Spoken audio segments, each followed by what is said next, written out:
Alors, tous mes amis, tous mes collègues sont sur les salons en ce moment, donc sans masque, au niveau du passe-partout, tu sais pas comment ils ont fait. Perso, je pense pas que l'ambiance soit géniale, hein, même si, comme toujours, hein, comme ça fait 2 ans sans salon, il y a un certain enthousiasme. Et pourtant, pour moi, je vois vraiment ça comme un changement d'époque. Donc, tu sais, quand ça se passe, tu le vois pas et tu te dis, ah, là, c'était en 2022 et c'est là qu'on a changé d'époque. Donc c'est pour ça que j'appelle ce partage la fin du mauvais vin, pour pas dire la fin du vin. C'est pas la fin du vin, c'est vraiment la fin du mauvais vin, dans le sens de l'irrespect par rapport au vin. Ce matin, là, quand je regardais dans les commentaires, tu vois, à un moment donné, quelques-uns disaient, alors est-ce qu'on boit plus de vin? Et d'autres qui disaient, non, on boit plus de vin, on déguste. Non, déguster, c'est diviser. On a trop fait ça ces dernières années. Diviser entre vin nature, diviser entre biodynamie, conventionnel, HVE. C'est complètement fini ces divisions. Aujourd'hui, on est là pour se rassembler par rapport à l'adversité qui est certaine.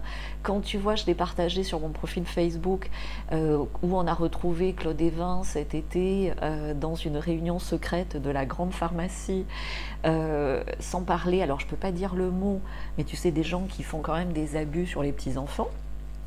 Tout ça sort, de toute façon, ça sortira au niveau des élections en France. Donc évidemment, le monde du vin, même s'il est dans un certain conservatisme, est impacté par les changements d'époque que nous vivons, est impacté par le changement de civilisation.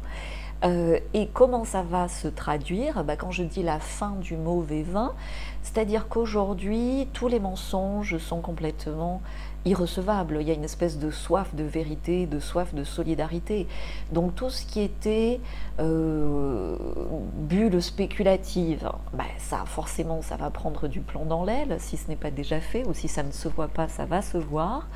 Tout ce qui était fausseté aussi par rapport à des abus au niveau du négoce, de la grande distribution, ça va exploser en vol aussi dans de nombreux scandales. Il nous reste qui? Il nous reste toi qui est là, c'est-à-dire c'est le public professionnel auquel je m'adresse depuis 2 ans, c'est-à-dire les professionnels du vin, les vignerons intelligents, intelligents au sens de qui ont cette faculté d'adaptation, qui ont senti le vent tourner il y a quelques années déjà, donc qu'ils soient en bio ou pas, qui ont quand même par rapport à leur savoir-faire une implication qualitative certaine pour préserver le futur de leur vignoble, de leur famille et de leur vin. Et ils ont tout bien fait, simplement ce qui leur manque dans cette adaptation, cette dernière phase de l'adaptation, c'est de comprendre que maintenant c'est la distribution qu'ils vont devoir prendre en main de façon plus ou moins directe, notamment avec des outils internet, surtout en évitant les pièges de la délégation, parce que internet c'est de l'adaptation, correction, optimisation permanente. Donc si tu dois envoyer 3 emails à un webmaster, c'est mort avant d'avoir commencé. Tu dois pouvoir changer ton prix par rapport à une offre dans les 24 heures en un clic, et entre un saut sur le tracteur et le chargement d'un camion, tu vois. Aujourd'hui, là on lance des offres en Irlande avec des systèmes de logistique et on peut livrer en 4 jours.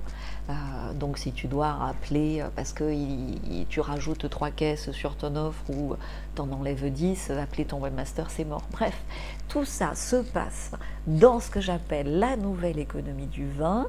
C'est la fin du mauvais vin, mais du coup c'est le début du vin divin.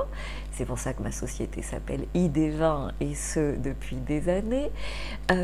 Parce qu'en fait, quand tu reviens au vin divin, quand tu enlèves le mauvais vin c'est le mal dit, tu vois, le malin. Le mensonge, tu vois, tous ces trucs comme ça, sataniques, qui étaient infiltrés. Je te parle pas des Rothschild et compagnie.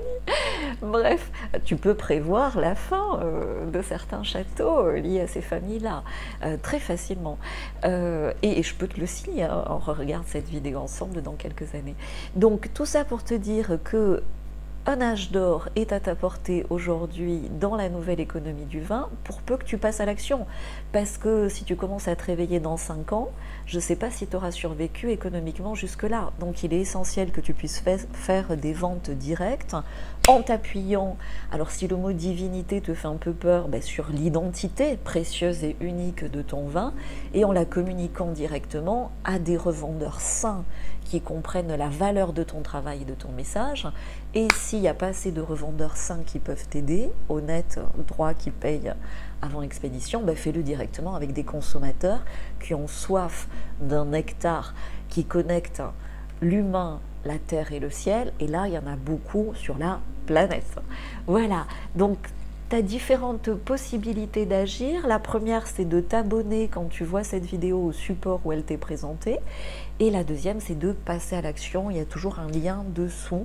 Je pense que je vais te mettre un lien vers le club des vignerons de talent, où on a 3 offres, ce qui permet à chacun d'avancer à son rythme. Ciao, vive le vin divin.